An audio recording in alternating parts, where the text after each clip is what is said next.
मेरे आका की शफाअत का वो हकदार हुआ। देखना उस जगह चमकेगी तुम्हारी किस्मत। मस्जिद नबवी में है वो जो रियाजुल जन्नत।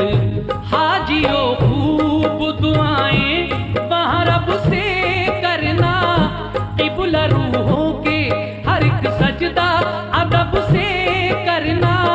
जिसके दिल में शहे बतहा की मोहब्बत होगी, उस पे अल्लाह की हर आन इनायत होगी।